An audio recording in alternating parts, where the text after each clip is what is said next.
jumpa lagi dalam pembelajaran daring di kelas 6C.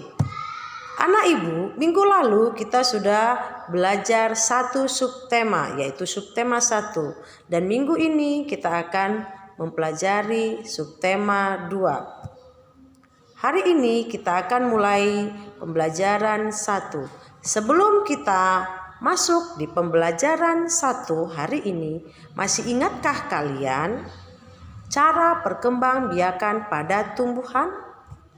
Ya, pada tumbuhan terdapat 2 cara perkembangbiakan, yaitu perkembangbiakan generatif, yaitu secara kawin, dan perkembangbiakan vegetatif, tidak kawin. Pada perkembangbiakan generatif dibutuhkan sel kelamin jantan dan betina.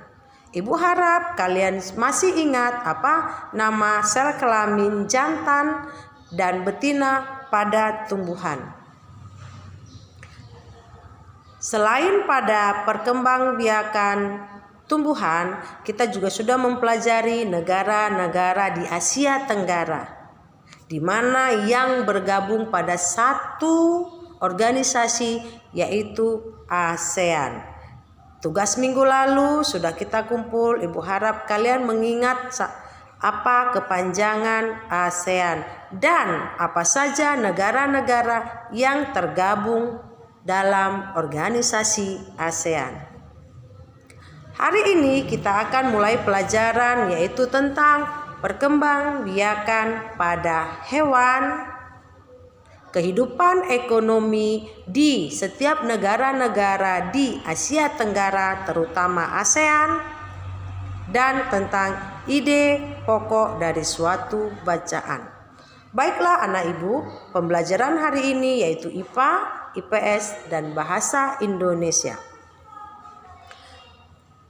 Perhatikan gambar hewan berikut.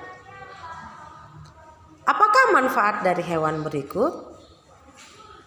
Apakah kalian menyukainya? Dan bagaimana cara hewan ini berkembang biak? Ya, hewan ini berkembang biak dengan cara bertelur. Anak ibu, tahukah kalian selain bertelur, ada hewan yang juga berkembang biak dengan cara melahirkan atau beranak. Selain itu juga ada cara, yaitu bertelur dan beranak. Nah, kita akan bahas satu persatu. Hewan bertelur disebut juga ovipar. Ovipar, yaitu si induk akan bertelur atau mengeluarkan telur dari tubuhnya, dan telur itu akan berkembang biak di luar induknya. Di dalam telur itulah perkembangbiakan dari calon anak.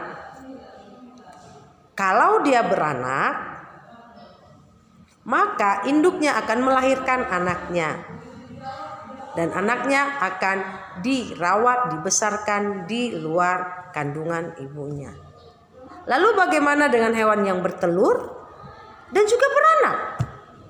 Tugasmu adalah temukan contoh hewan ovipar bertelur, vivipar beranak, dan ovovivipar bertelur dan beranak. Untuk selanjutnya, perhatikan bukumu tentang kehidupan ekonomi di negara-negara ASEAN. Cari persamaan dari negara-negara tersebut, apa mata pencarian masyarakat pada umumnya, seperti mata pencarian Kamboja, Vietnam, Indonesia, Filipina, dan lainnya. Sampai sini ibu harap kalian paham apa yang ibu sampaikan.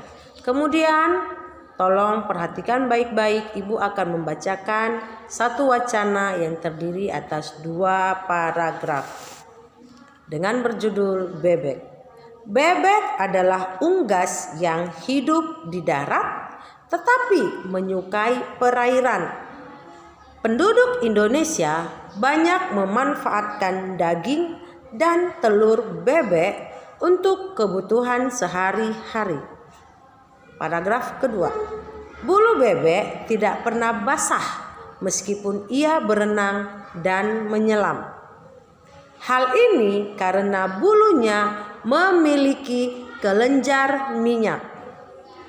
Lapisan minyak berguna untuk membuat suhu tubuh bebek tetap hangat di malam hari. Demikian wacana yang Ibu bacakan yang terdiri dari 2 paragraf. Ibu minta kalian bisa menentukan ide pokok dari paragraf 1 dan paragraf 2. Kemudian kalian membuat kesimpulan dari ide pokok yang kalian temukan. Demikian pembelajaran 1 hari ini. Semoga kalian dapat memahaminya. Untuk hal yang lebih lanjut, kalian bisa bertanya kepada Ibu melalui nomor WA. Demikianlah pembelajaran hari ini. Selamat mengerjakan dan salam sehat.